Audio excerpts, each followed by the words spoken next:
मुअज़्ज़ज़ हाज़िरीन, आज 23 মে 24 জিলকদ 9 জ্যৈষ্ঠ মাস চলছে। আল্লাহ তাআলা আজকে ঢাকা মিরপুর মডেল থানা মসজিদের জুমার সালাতে আল্লাহ তাআলা আমাদেরকে সুস্থ রেখে জীবনের আরো একটি জুমা মুসল্লিদের সঙ্গে হাসপাতালের বেডে বা কঠিন অবস্থায় না থেকে সবার সঙ্গে মসজিদে এসে পড়ার সুযোগ পেয়েছি। আল্লাহ তাআলা তৌফিক দান করেছেন, এই জন্য সেই মালিকের দরবারে শুকরিয়া আদায় করি আলহামদুলিল্লাহ। শুকরিয়া করব কার? দুঃখে থাকলে, সুখে থাকলে, ভালো থাকি, মন্দ থাকি, একসাথেই সকলে বলি আল্লাহু আকবার। প্রাণ প্রিয় ভাইয়েরা, আমাদের মাঝে বছর ঘুরে ঘুরে আবার আসে ঈদ, আনন্দ, দুটি উৎসব। এই উৎসবে আমরা ভাগাভাগি করে নেই সকলের সাথে, সকলের আনন্দ। কিন্তু আল্লাহ তাআলা নসিবে কি লিখেছেন তা তো মানুষের জানা নাই। মনে পড়ে যে করোনার বছরে কোথায় গিয়েছিল ঈদ, কোথায় নামাজ? ঈদের নামাজও মসজিদে হয় নাই, গার্জার ঘরে বসে আমার মনে আছে আমার বাড়ির ছাদে বসে কয়েকজনে মিলে আমরা ঈদের নামাজ পড়ছি। তো নসিবে কি আছে তিনি ভালো জানেন। এক লোকে গল্পের ছলেই হয়তো বলা যে কপালে কি আছে, বলছে কপালে কি লেখা আছে এটা দেখার জন্য সে অপেক্ষায় থাকলো। তারপরে একবার দেখা গেল সে খুন হয়ে গেছে। তারপরে তার বউ এখন কয় যে তার কপালের মধ্যে লেখা লিখে রাখছে কপালে কি আছে, দেখবো কপালে কি আছে, খুন তো হয়েই গেছে, এবার দেখি যে কপালে কি আছে, এবার দেখি যে কপালে কি আছে। এরপরে এই লাশ দাপন করছে, দাপন করার পরে পরের দিন যাই দেখে যে কবর খুইজা ওর হাড্ডি গুটি ওর ওই যে মাথা খুললি নিয়ে গেছে। তো এখন যে লোক নেছে দেখে কপালের মধ্যে লেখা যে কপালে কি আছে, ও চিন্তা করে যে কপালে কি আছে, নিয়ে তো আইলাম আমি। বউ যাই দেখে যে ওর কবরে লাশ নাই, মাথা নাই। এরপরে ওটা নিয়ে এক জায়গায় রাখছে স্বচ্ছ, ওটা ধীরে ধীরে শুকাইছে। শুকানোর পরে এরপরে স্বপ্ন দেখে যে এইটা মানে মরা মাংসের এই হাড্ডি, এটা জাদু বিভিন্ন কাজে লাগতে পারে। সেই জন্য ওটাকে গুছাইয়া গাছাইয়া চামড়া ছাড়াইয়া তারপরে শুধু কায়দা করছে, দেখতে তো অন্যরকম লাগে, রেখে দিচ্ছে। এরপরে তার বউ আবার স্বপ্ন দেখছে যে এরকম ঘরে একটা জিনিস আছে, যদি ওইটারে ঢেকিতে কুইটা গুঁড়ো বানাইয়া ওটাকে যদি সারা বাড়ি ছিটিয়ে দেওয়া যায় তাহলে এরপরে সেই বাড়িতে পুকুরের থেকে স্বর্ণ আছে, এই বাড়ির মধ্যে কোথাও লুকায়িত আছে, এটা বেরোয় যাবে। সেই স্বর্ণ কি বলে না, স্বর্ণর যে খনি খনি খনি পেতে পারে বা পাতিলের মধ্যে প্রাক যুগে রাখছে, এগুলো পাওয়া যাবে। এইটা দেখে তো চিন্তা করলো ভালো হইতো, তাহলে কাজটা আমি করলে তো আমিই পাইতে পারি। বউ স্বামী যখন বাইরে চলে গেছে, বাস ওটারে নিয়ে ঢেকিতে দিয়া কুইটা একেবারে গুঁড়ো গুঁড়ো বানায়া এবারে সারা জায়গায় বাড়িতে মিলে দিছে। স্বামী আইসা কয় যে কদিন পর জিজ্ঞেস করে যে আচ্ছা রাখছিলাম তো ওইটা দেখি না, কি খোঁজো? খুঁজি যে এরকম একটা জিনিস রাখছিলাম। এটা তো কাজ হয়েছে। কি কাজ হয়েছে? এটারে আমি কুইটা তারপর এরকম সরাইছি সব জায়গায়। হায় হায় হায়, আমি ওটা দেখাতেছিলাম যে কপালে কি আছে এটা দেখার জন্য। কপালে এই ছিল যে ওটা অস্তিত্ব, সেখান তো কপালে এমন হয়েছে যে ওর অস্তিত্ব ছিল না, শেষ হয়ে গেছে। তো আমারও কপালে যে কি আছে তা আল্লাহ মাবুদ জানে। ভাইয়েরা, গত জুমায় আলোচনা করেছিলাম মহান রব্বুল আলামিনের দেয়া এই কোরবানির হাবিল কাবিল থেকে আরম্ভ করে ইব্রাহিম ও ইসমাইলের ঘটনা পরিক্রমা সামনে এগিয়ে এরপরে এসে কোরবানির যে বিষয়ে আমি আলোচনা করতে পারিনি সেই বিষয়গুলো আজকে টাচ করব, সাথে অন্য আলোচনাও থাকবে। সেখানে আলোচনা রয়েছিল আমরা ত্রুটি কেমন হলে কোরবানি করা যায়, এটা আমরা আলোচনা করেছিলাম। আর মাকরু কোন কোন প্রাণী দিয়ে কোরবানি করা মাকরু, এই বিষয়টা আমরা তুলে ধরেছিলাম। আজকে আলোচনায় থাকবে অংশীদারিত্বের বিষয়টি ক্লিয়ার করা, কারণ আমরা এককভাবে কোরবানি খুব কম মানুষই দিয়ে থাকি, আমরা ভাগে ভাগে দেই, কয়জনে মিলে দেই, এটা আমাদের একটা এলাকার ভ্রাতৃত্ব বোধ। কিন্তু এই একা আর ভাগে দেওয়া, কেমন মানুষের সাথে কোরবানি ভাগ দেওয়া যায়, এটাও চিন্তা করার বিষয়। আর কোরবানি দাতা কোরবানির আগ পর্যন্ত জিলহজ মাসের 1 তারিখ থেকে যে করণীয় রয়েছে, 7টা 8টা করণীয় বিষয়, সেটা সে পালন করবে। আমাদের এখানে সম্ভবত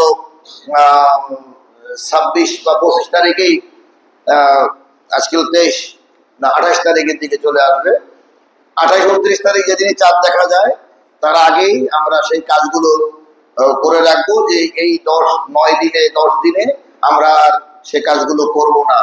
যে কাজগুলো করা এই সময় নিষেধ বা হারাম, সেগুলো আমরা মেনে চলবো কোরবানি দেওয়ার জন্য।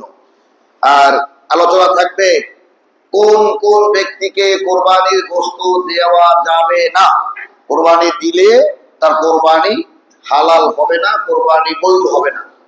এই জিনিসটাও গোশত আছে বলেই বিলি করতে শুরু করলাম, কিন্তু আমি কাকে দেব কাকে দেব না, উদারতা কতটুকু দেখাতে পারবো, সে বিষয়ে আমাদেরকে অবগত হওয়া একান্ত জরুরি।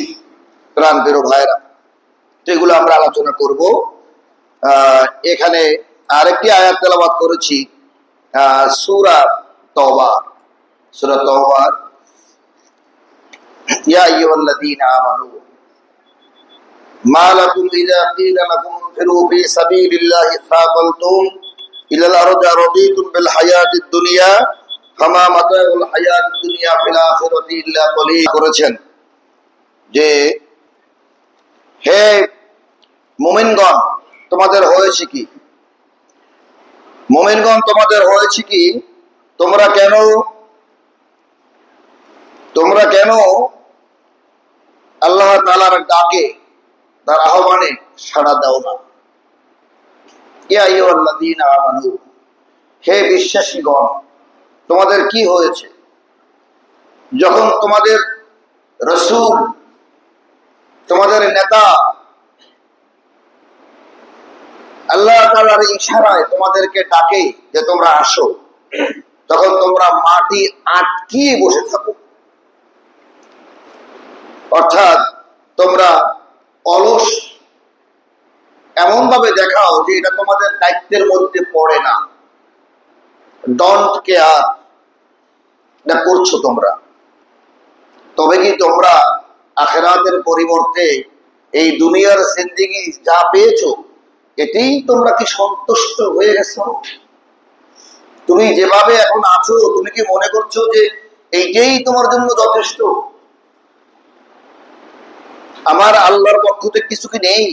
অথচ ফামা মাতাউল হায়াতিদ দুনিয়া ফিল আখিরাতি ইল্লা কলিল, আল্লাহ বললেন অথচ আখিরাতের তুলনায় এই দুনিয়ার জিন্দেগির ভোগ বিলাস, সুখ শান্তি, আরাম আয়েশ যা কিছু আমরা দেখতে পাচ্ছি, এগুলো একেবারে নগণ্য, একেবারে সামান্য। আল্লাহ রাব্বুল আলামিন বলেন বাল তুসিরুনাল হায়াতাদ দুনিয়া ওয়াল আখিরাতু খায়রুন ওয়া আবকা। ও মানুষ, এই দুনিয়ায় তোমরা যা দেখতে পাও একেবারে সামান্য, আখিরাতের তুলনায় তা একেবারে নগণ্য। বিশ্ব নবীকে প্রশ্ন করেছে, নবী গো সেই নগণ্য কতটুকু আপনি দেখান। নবীজি বলল, মহাসাগরের মধ্যে যদি সাদা আঙ্গুল ঢুকাইয়া দিয়া যতটুকু পানি আঙ্গুলের মাঝে ওঠে, আর কতটুকু পানি সাগরে থাকে তুমি বলতে পারবে? বলছে না। মহাসাগরের ভিতর থেকে একটা আঙ্গুল ঢুকায় গেলে এই আঙ্গুলে সাগরের পানির কত পার্সেন্ট পানি আঙ্গুলে, এটা কি ভাগ করা সম্ভব? এটা এত নগণ্য যে এটা কোন শতকিয়ায় শতকরা অঙ্কতে কোন পার্সেন্টেজে আনা সম্ভব না। আল্লাহ রাসূল বললেন দুনিয়ার তুলনায় আখিরাত এরকমই, যে এই দুনিয়ার এই অনেক বছর বেঁচে থাকি, অনেক ধন সম্পদ, অনেক সুখ শান্তি, অনেক পাওয়ার, এগুলো আখিরাতের তুলনায় ওই মহাসমুদ্রের পানির সাথে হাতের আঙ্গুলের ভিজানো পানি যেমন। দুনিয়া হলো হাতের আঙ্গুলের পানি আর আখিরাত হলো মহাসমুদ্র। সুবহানাল্লাহ। বিশ্ব নবীর কথা সাহাবারা বুঝলেন, সাহাবারা চিন্তা করলেন, হায় তাহলে নবী আপনি বলুন আমাদের কি করণীয়। ঘটনাটা এখানে আপনারা জানেন যে রোমের সম্রাট হিরাক্লিয়াস মুসলমানদের ব্যাপারে তিনি একটি বিরাট রোমান সম্রাট বাইজেন্টাইনে বসে প্রোগ্রাম করলো। হিরাক্লিয়াস তিনি শুনলেন যে মক্কা থেকে মদিনায় একদল লোক আসছে, 70 দিন প্রচার করে, লোকগুলা ভালো, ঘুষ টুস খায় না, সালিশবাজি করে না, কারো বাড়ি চাপাইয়া দেয় না, দলবদ্ধ হয়েও কয়েকটা পরপর যুদ্ধে তারা জয়লাভ করেছে। এই যুদ্ধের গনিমতের মাল বরং সেই লোক তার পরিবারের জন্য হারাম করে দিয়েছে। জানেন তো যে গনিমতের মাল বিশ্ব নবীর পরিবারের জন্য হারাম ছিল, ভাগ বটোয়ারা করে সবাইকে দিচ্ছে, কিন্তু নবীর পরও তারা নেন নাই, বলছে না এটা আমার ঘরে যাবে না, রসুলের ঘরে যান নাই। তো সব যারা যোদ্ধা, কে কতটুকু যুদ্ধ করেছে, ময়দানে কষ্ট করেছে, তাদেরকে বিলিয়ে দেওয়া হয়েছে। এটা দেখেই আর কত মানুষ ওই দলে ভিড়েছে, যে দল তো ভালো, নৈতিকতা পরিপূর্ণ। এই শোরগোল যখন পড়ে যায়, সবার মাঝে যখন ইসলাম কায়েম হয়ে যাবে, এই ইসলাম শুধু মদিনায় আশপাশে তো করেছে, এখন তাদের যে সুনাম ছড়িয়ে পড়ছে, ধীরে ধীরে এটা রোম পারস্যকে তারা দখল করে ফেলবে। ওখানে বসেই, যদিও তখনও এই ফেসবুক ছিল না, ইন্টারনেট ছিল না, কোনো মিডিয়া ছিল না, এই পাবলিকের মধ্য থেকেই খবর পৌঁছলো। এতেই তারা বিচক্ষণ রাজনীতিবিদ, তারা বুঝতে পারলো যে একটা ঘটনা ঘটতে যাচ্ছে। এই দলটা কারা? রাকিবুস সালাত, তারা নামাজ কায়েম করে, তারা সত্যিকার অর্থে নামাজ কায়েম করে, তারা রোজাকে রোজার মতো করেই রাখে আল্লাহর ভয়তে, তারা হজ পালন করে, আর তারা তা'মুরুনা বিল মা'রুফ ওয়া তানহাউনা আনিল মুনকার, তারা সৎ কাজের আদেশ করে, অসৎ কাজ তারা নিজেরা তো করেই না, তাদের গণ্ডির মধ্যে কাউকে অসৎ কাজ করতে দেয় না। এটা দেখে আশপাশের মানুষও ওই সম্প্রদায়ের সঙ্গে যোগ হওয়া শুরু করছে, যে ভাই আপনাদের সাথেই থাকবো, আপনারাই ভালো, আপনাদেরই দেখি অবস্থা ভালো। এই যখন অবস্থা, তখন রোমের সম্রাট তিনি বললেন, এটা আমার কাছে খুব অসহনীয় হচ্ছে, তোমরা এখনো বসে আছো। এই যে মক্কা থেকে যে ছেলেটি মদিনায় গিয়েছে, সে তার সঙ্গভঙ্গকে এমন কি শিক্ষা দিচ্ছে? বলছে না, তার নিজের কোনো কিছু নাই, সে মহান মালিকের কেতাব তার দাবি, এটা দেখে দেখে লোকদেরকে যা বলে লোকরা তাই করে, এবং সেদিকে লোক আকৃষ্ট হচ্ছে। তখন সে বলল, আমি তার এই রাজপ্রাসাদ মদিনাকে ভেঙে চুরমার করে দেব। কারণ সে এটা নিয়ে শঙ্কিত হয়ে পড়ল যে যদি এখন তাকে আটকে দেওয়া না হয়, কি জানি সে ওই মদিনা তো ধরেছে, ধীরে ধীরে আস্তে আস্তে করে সিরিয়া, তারপরে সিরিয়া পর্যন্ত কবর করে, সিরিয়ার পরেই হয়েছে রোম সম্রাট, বলছে আমাদের কাছে চলে আসে, অতএব তাকে এখন আটকাতে হবে। এই বলে সে একটা ঘোষণা দিল, লোক পাঠা দিল মক্কায়। মক্কার যে সমস্ত লোকেরা বদরে হেরেছে, আপনার খন্দকে হেরেছে, কিন্তু ওহুদের যুদ্ধে তারা জয়লাভ করেছে, দেখা চোখে, আর রসুলের দান্নার শহীদ হয়েছে। যে কয়টা প্রায় ছোট বড় মিলে প্রায় 11-12টি যুদ্ধ হয়েছে। এই যুদ্ধে যারা পরাজিত হয়েছে, পরাজিত শক্তি রোম সম্রাটের সাথে যোগাযোগ করলো যে আমরাও আপনার সঙ্গে এক হব, কারণ ওর কাছে যে ইসলামের কথা বলছে তাকে প্রতিষ্ঠিত করতে দেওয়া যাবে না, আমার শরীরে সহ্য হয় না। রোম সম্রাট যখন এইটা নবীজির কানে আসলো, নবীজি তখন সাহাবীদেরকে বললেন, ও আমার সাহাবীরা, তোমাদের কাছে আমি বিশ্ব নবী বলছি, তোমরা আমার সঙ্গে যুদ্ধে বেরিয়ে যাও। কোথায়? কি বলেন আপনি? আমি বলছি আমার কাছে পয়গাম এসেছে, রোমের সম্রাট লোক তৈরি করেছে লাখ লাখ। আল্লাহ নবী সেই 630 খ্রিস্টাব্দে ডাক দিলেন, 30,000 মুসলমান আল্লাহ রসুলের সঙ্গে যুদ্ধে যাওয়ার জন্য তৈরি হয়ে গেল। সুবহানাল্লাহ। কয় হাজার? 30,000। মক্কা থেকে মদিনায় 86 জন, তারপরে 126 জন মদিনার লোক আনসার মুজাহির মিলাইয়া তাদের সংখ্যা বদর যুদ্ধে ছিল 313 জন। সেই লোকেরা 8 বছরের ব্যবধানে তাদের সৈন্য সংখ্যা যুদ্ধে যাওয়ার জন্য তৈরি হয়েছে 30,000। এরপরেও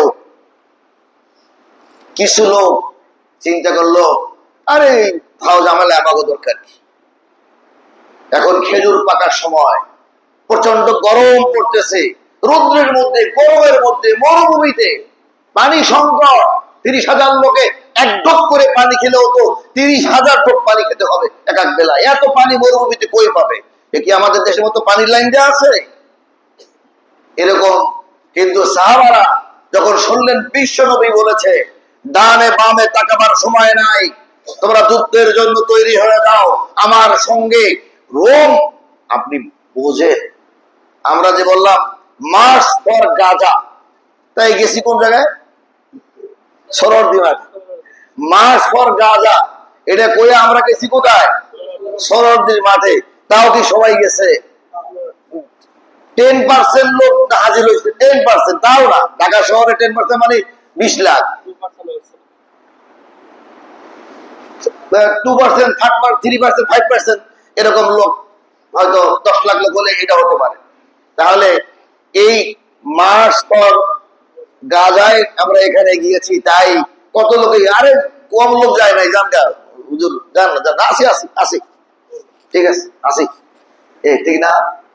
রসুলের সাথে যুদ্ধে যাবে কোথায়? পারস্যের থেকে ওরা রওনা হয়েছে খবর পেয়ে। বিশ্বনবী বলল, আমরা সিরিয়ার বর্ডার পর্যন্ত যাব। সিরিয়া কি মক্কা থেকে এই জায়গা? 8,500 কিলোমিটার। এত দূর পাড়ায় যেতে হবে, সিরিয়ায় যাইয়া বসতে হবে। 2 থেকে 2,500 কিলোমিটার, 2,500 কিলোমিটার। রোম ছিল এত দূরে। তো এই দূরে ওরা আসবে কত হাজার করে, এরা যাবে এখান থেকে। সেখানে রওনা হয়েছে 30,000 সৈন্য। এখন এখানে কিছু লোক যায় নাই, যুদ্ধে চলে গেছেন। বিশ্বনবী বললেন, তোমাদের যার কাছে যা আছে, কেউ খেজুর, কেউ এটা ওটাই। এই যুদ্ধের নাম হলো তাবুকের যুদ্ধ, অযুদ্ধের যুদ্ধ। আল্লাহ নবী চলে গেলেন, আল্লাহ খবর পৌঁছিয়ে দিলেন, লোকের কানে কানে চলে গেল। বিশ্ব নবী, নবুয়তের নবী, নবীদের সরদার মদিনা থেকে রওনা হয়েছে 30,000 সৈন্যকে। ওরাই বলতেছে লাখ লাখ।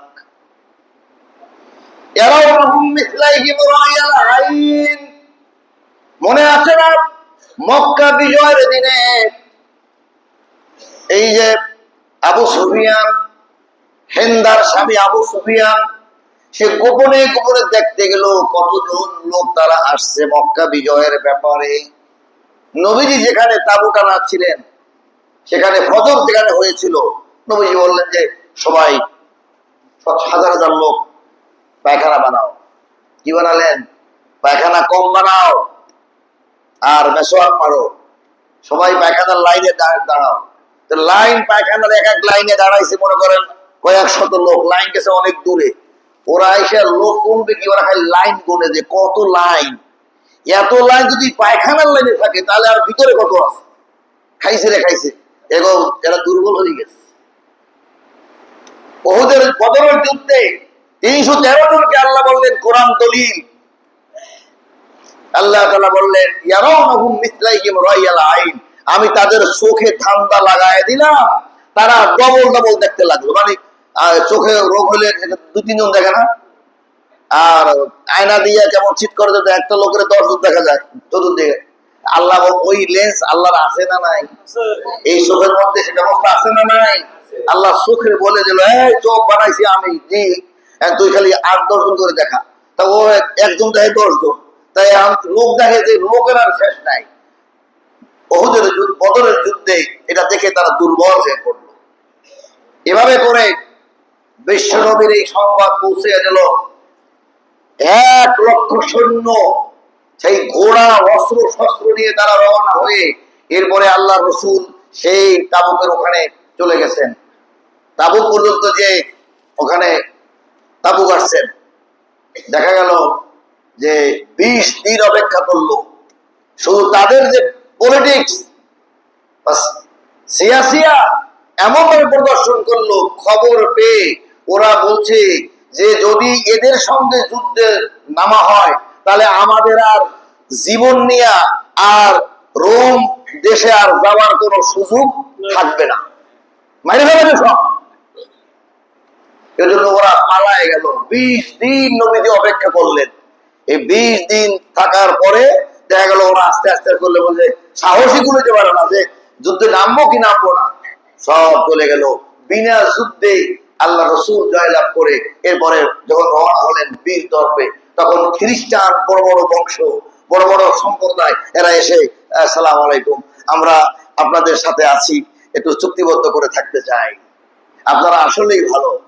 দেখেন না, পরিস্থিতি যখন দেখে ভালো তখন হিন্দুরা দলবদ্ধ হয়ে এসে ইসলামিক দলের কাছে বলে ভাই আমরা এখন ইসলামিক দলে নাম লেখাইতে চাই, আপনাদের সাথে আমরা আছি, আপনারা একটু নামটা লিখে নেন, আমরা এখান থেকে 200 লোক থাকবো।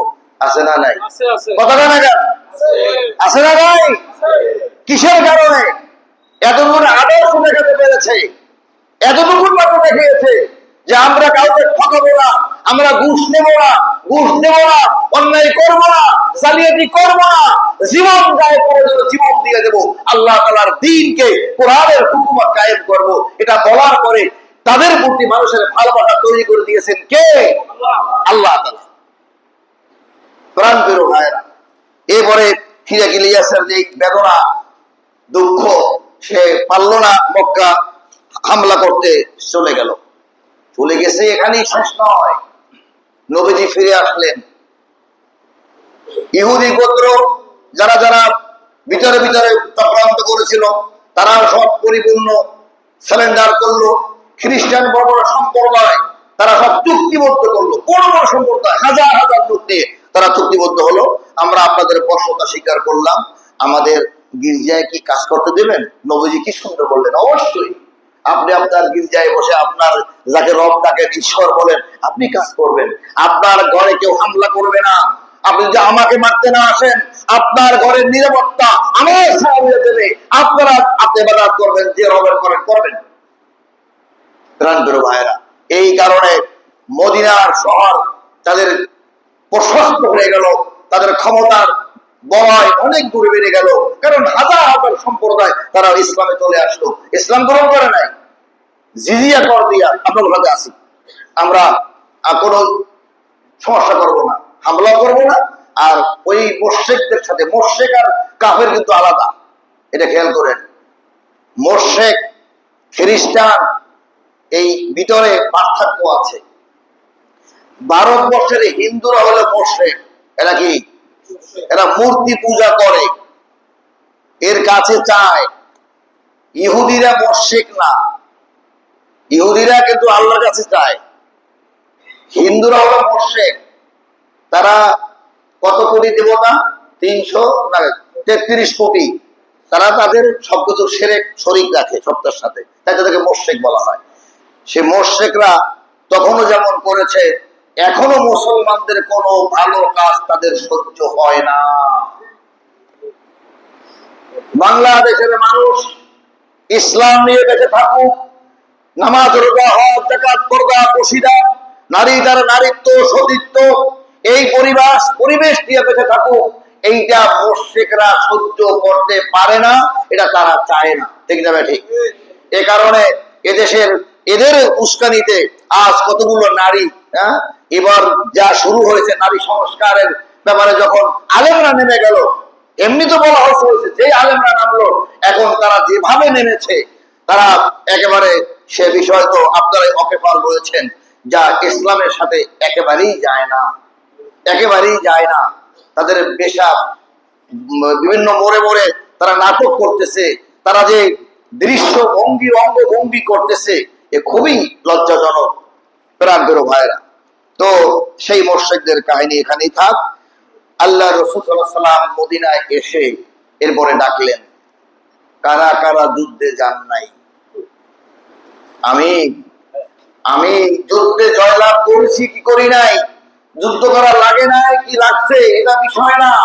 আল্লাহ বলেছিল, আমি ডাক দিয়েছিলাম, আমি বলেছিলাম যে আপনারা আসেন আল্লাহর দ্বীনকে কায়েম করার জন্য। ওরা কি খালি নবীকে মারতে আসবে? নবীকে মারা না, নবীর মাধ্যমে দ্বীন ইসলাম কায়েম হচ্ছে, তাই এই দ্বীন ইসলামকে ধ্বংস করার জন্য আসতেছে।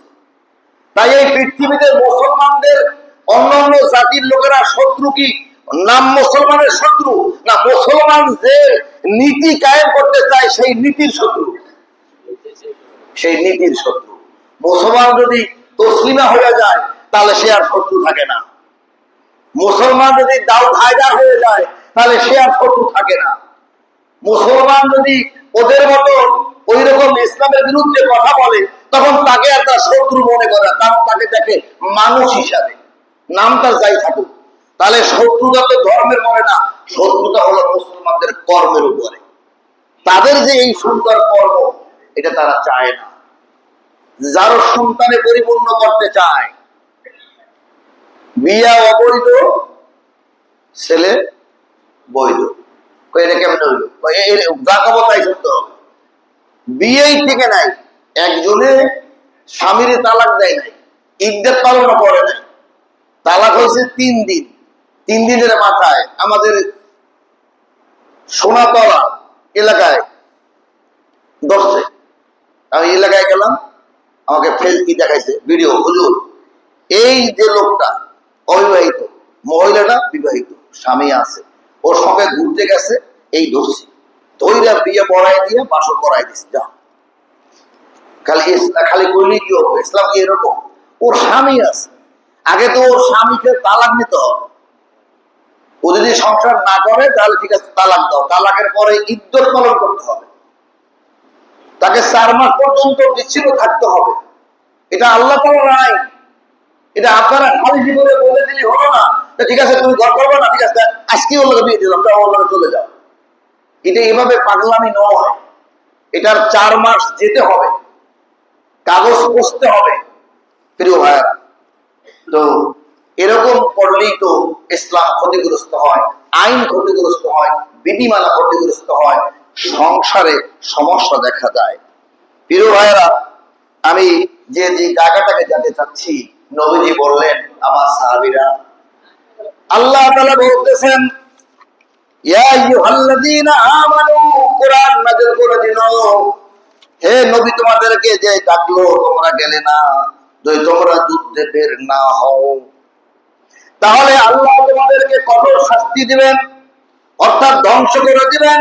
তোমাদের পরিবর্তে তোমরা যেভাবে ছিলে, তো তোমরা এটাকে সাড়া না দাও, সত্যভাবে সত্য না থাকো, তাহলে তোমাদের পরিবর্তন করে দিবেন, আর এক জাতিকে তোমাদের মাথায় চাপায়া দেবেন। বলছে কে? আল্লাহ বলতেছেন, এটা আল্লাহর বক্তব্য। ইল্লা তাগফিরু ইয়াযিবকুম আযাবান আলীমা ওয়া ইস্তাবদিল কওমান গায়রাকুম ওয়া ইস্তাবদিল কওমান গায়রাকুম। তোমরা যদি আমার নিয়ামতকে না বোঝো, ন্যায় হকের পথে চলতে তোমরা না চাও, তাহলে অপেক্ষা করো, তোমাদেরকে আবার বদল করে আর একটা জাতি আর একটা সন্ত্রাস তোমাদের মধ্যে চাপাই দেওয়া হবে, তোমরা আফসোস করবে সেদিন। আল্লাহর ঘোষণা শুনে সব তো ভয় কেঁপে উঠল। হে নবী, আল্লাহ বলছেন তোমরা যদি তাকে আল্লাহ রসুলকে সাহায্য না করো, মনে রেখো আল্লাহ সাহায্য করবেন। এই রসুলের নাম উল্লেখ নাই, তাকে বলছে, তাকে বলতে রসুলকে, তাকে বলতে সাহাবীদের জমানায় সাহাবীকে, তাকে বলতে ইসলামের জন্য যারা কাজ করে তাদেরকে বোঝায়। ইসলামের কথা যখন ডাক দিয়ে কেউ বলে আমরা আমাদের কোনো নীতি চাই না, আমরা চাই যে কোরআনের এই নীতিগুলো বিবাহের ক্ষেত্রে, তালাকের ক্ষেত্রে, ব্যবসার ক্ষেত্রে, রাষ্ট্রের ক্ষেত্রে, পররাষ্ট্র নীতির ক্ষেত্রে, ব্যাংকের লেনদেন, ইকোনমিক্যাল ক্ষেত্রে, সুদে টাকা হবে না কর্জে হাসানা হবে, জাতির টাকা কিভাবে ব্যয় হবে, কিভাবে আয় হবে, এই ব্যাপারে আমরা ইসলামের আইনটাকে রাখতে চাই। এরা কি বলল যে পতিতালয় যারা থাকবে তারা এটা লাইসেন্স চায়, যে আমাদেরকে লাইসেন্স দিয়ে এটা ট্যাক্স ধরে দেওয়া হোক, আমরা এটা ওপেনলি করব। আর স্বামী স্ত্রীকে যদি বলে তোমাকে আজকে একটু মনে চায় আমার কাছে এসে শো, বলে না না আমার ভালো লাগে না, তাহলে সে বলে না তুমি আসো, তাহলে সে ধর্ষণের কেস দিয়ে দিবে, সেটা রাষ্ট্রে আইন করে দিবে, এটা হবে ধর্ষণ। আর এই লোকটা যখন দেখলো স্ত্রী আসলো না, সে তখন পতিতালয়ে চলে গেল, 500 টাকা দিয়ে ওখানে জেনা করে আসলো, এটা রাষ্ট্র দেবে সার্টিফিকেট, না কোনো অসুবিধা নাই। মসজিদে বসে বলেন এইটা কি মুসলমানদের জন্য সম্ভব? আমি মানলাম আমাদের মধ্যে অনেক জেনাকারী আছে, আমাদের মধ্যে আমরা চিনি না, কিন্তু জেনাকারী জেনার জায়গায় যায়, কিন্তু সে জেনা করেও সে অপরাধ হিসাবে করে, কেউ টের না পায়, আল্লাহ ধরা না খায়, আছে না নাই? যদি খালি ওই জেনা যখন করে দরজা খালি টক করে শব্দ করে, দেখেন ভয় কিভাবে পায়, এবার হাত পাও ধরে টাকা কত লাগবে ভাই, ফেসবুকে দিয়েন না ভাই, ভাই এটা দিয়েন না, আমার মা সম্মান সব যাইব। তো সেটা অন্যায় মনে করে, ছেলে মেয়েরা শুনলেই সবাই বলে তুমি হারামি করেছো, জেনা করেছো, তুমি খারাপ মানুষ। এটা যে খারাপ কাজ সে জানে, কিন্তু সে এটাকে সার্টিফিকেট নিয়ে করতে চায় না। সার্টিফিকেট নিয়ে করার মানে হলো এই সমাজের নারীগুলোকে এমনি হোটেলে যে পরিমাণ বিশ্ববিদ্যালয়ের মেয়েদেরকে আর বিভিন্ন পরিবারের গৃহিণীদেরকে পাওয়া যায়, যদি এটাকে লাইসেন্স দেয় তাহলে আর টেনশন থাকবে না, সকালবেলা রান্না বান্না করে বিকেল চলে যাবে হোটেলে, আইসা 2000 টাকা কামাই চলে আসবে, সমাজ করবে কিছু থাকবে। তো সেই জন্য আল্লাহ তাআলা বললেন যে আমার বিধানকে প্রতিষ্ঠা করার দায়িত্ব তোমাদের, তোমরা যারা বিশ্বাসী, যারা মুসলিম, যারা রোজা রাখো, যারা নামাজ পড়ে, বললেন তোমরা সাহায্য যদি না করো আল্লাহ করবেন। আর যখন কাফেররা তাকে দেশ ত্যাগ, মনে রাখো আল্লাহ বলতেছেন এই আয়াতের মাধ্যমে, মনে রাখিও ইল্লা তানসুরু ফাকাদ নাসারাহুল্লাহ, ইল্লা তানসুরু ফাকাদ নাসারাহুল্লাহ, আল্লাহ তাআলা সাহায্য করেছিল যেদিন মুহাম্মদ সাল্লাল্লাহু আলাইহি ওয়াসাল্লাম মক্কা থেকে মদিনায় পালিয়ে গিয়েছিল। তারা ছিল মাত্র 2 জন ওই গুহার মধ্যে। আবু বকর ভয় পাচ্ছিল, হে নবী পদতলি শব্দ শোনা যায়, ওই শব্দ শোনা যায়। নবীজি বলেন ইন্নাল্লাহা মা'ানা, আল্লাহ জানায় দিলেন হে আবু বকর আল্লাহ বলতেছেন, এই যে বলতেছে কানের কাছে আমি শুনতে পাচ্ছি, তোমরা ভয় পেও না, লা তাহজান ইন্নাল্লাহা মা'ানা, নিশ্চয়ই আল্লাহ তোমাদের সাথে আছে, ভয় পাইও না। সুবহানাল্লাহ বলেন না? সে আল্লাহ কি আমাদের সাথে নাই?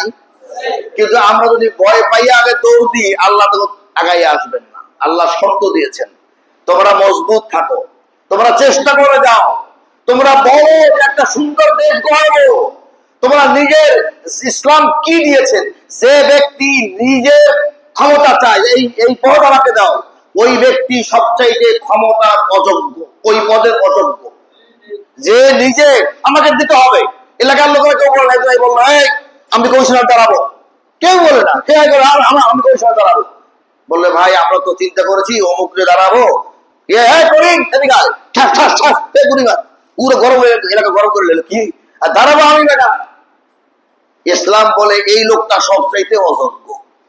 আর গ্রামের লোকরা মিলে সবাই বললো যে ভাই এই জসিম মিয়া ভালো আছে, দেন না দাঁড়া, ছবি দেখি, না আমরা কইলে আছি, আমার টাকা পয়সা নাই ভাই, আমি এটা বুঝিও না, অত যদি মনে করেন তাহলে আমি আছি, সে যোগ্য। কিন্তু যে বলে যে আমাকে দিতে হবে, সে অযোগ্য। সমাজ অযোগ্যরা একবার পরাজিত হলো, আবার বিভিন্ন সোর্সে অযোগ্যরা আবার সামনে চলে আসতেছে। তা আল্লাহর রহমত কি থাকবে না নষ্ট হয়ে যাবে? নষ্ট হয়ে যাবে। আমি আফসোস লাগে, এই ইস্টার্ন প্লাজা সমাজ কল্যাণ মসজিদে খতিব থাকা অবস্থায় ওই রাস্তা ভেঙে আমি 4 ফুট বড় করেছি, সেগুলো এখনো সব ছবিগুলো আছে এবং এগুলো ফেসবুকে গেছে। আমার সাথে ওই যে শাকিল ভাই আছে, এরা দেখছে যে আমি কিভাবে, আমি শুধু খতিবগিরি করি নাই, রাস্তা ওই মতো ভেঙে বলছি গাড়ি আনতে নামাজে আটকে যাই, একটু গেলেই আটকে বলি আসতে ভাইয়া, সবাইকে বুঝে কিছু বেজার, কিছু সুখী, কিছু খুশি, কিছু বেজার, বেশি লোক বেজার, তো ভাঙিয়ে একেবারে মাথা মতো ভেঙে দিছি। এখন এইটাকে অনেক বছর পরে, সেদিন যে এখানে আসলো তুমি সিটি কর্পোরেশনের লোক, এটা আমি ছিলাম, বক্তব্য দিলাম, এরপরে যোগাযোগ করা হয়েছে, পাস করা হলো, কোটি টাকা পাস করা হয়েছে, রাস্তাটা কাইতে কত দূর আসছে, কয়েকজন লোক দাঁড়ায় গেছে। এখন এত কোটি টাকার কাজ আমাদেরকে 10 লাখ না দিলে কাজ করতে দেবো না। কি বুঝলেন? দূরে যাওয়া লাগবে না। আমি ওসি সাহেবের কাছে আসছি, আমি এসে ওসি সাহেবকে দেখা করছি, আমি বললাম ওসি সাহেব কাজ বন্ধ আপনার এরিয়ায়। ওসি সাহেব বলেন হুজুর আপনি আসছেন, আপনি এটা লিখিত ব্যবস্থা করে আমি দেখতেছি। তো আমি আর খোলাসা করতে চাই না, যেই লোকরা বা যেই গোষ্ঠী এই বাড়ির সামনে, চোখের সামনে এই কাজ টাকার জন্য আটকায়া দেয়, তারা কি জনগণের বন্ধু হইতে পারে? প্রিয় ভাইয়েরা, আল্লাহ তাআলা বললেন যে তোমরা ন্যায় নিষ্ঠার সাথে এগিয়ে না যাও, তাহলে আমি এটা করবো, লা তাসতাবদীল, পরিবর্তন করে দেবো, আর একটা বিপদ তোমাদের সামনে আসবে। নবীজি আল্লাহ তাআলা বললেন যে যখন আবু বকরকে বলল যে সেদিনও কিন্তু আমি আল্লাহ তাআলা একদল দিয়ে সাহায্য করেছি, কিন্তু তোমরা টের পাও নাই, বলেন সুবহানাল্লাহ। আল্লাহ বলেন আমি যখন সাহায্য করি, সব সাহায্য দেখা যায় না, সব সাহায্য একেবারে হাত দিয়ে পাও দিয়ে হাঁটতে আসছে এরকম দেখা যায় না। আমি সেদিনও সাহায্য করেছিলাম। الذين كفروا ثاني اثنين إذ هما في الغار إذ يقول لصاحبه لا تحزن إن الله معنا। এই আয়াতের মধ্যে এটা হলো 39 নম্বর আয়াত। প্রিয় ভাইয়েরা, 40 নম্বর আয়াত। তোমরা বের হয়ে পড়ো, হালকা বা ভারী তোমরা চেষ্টা করে যাও সত্যের পক্ষে, তোমরা চিন্তা করো না। আজকে আমরা যে চিন্তা মুক্ত হব এর বিষয় আমরা কি করে হব? কাল রাত্রে ঢেকির পাড়া খায়া অস্তিত্ব হারা যাওয়ার সম্ভাবনা আছে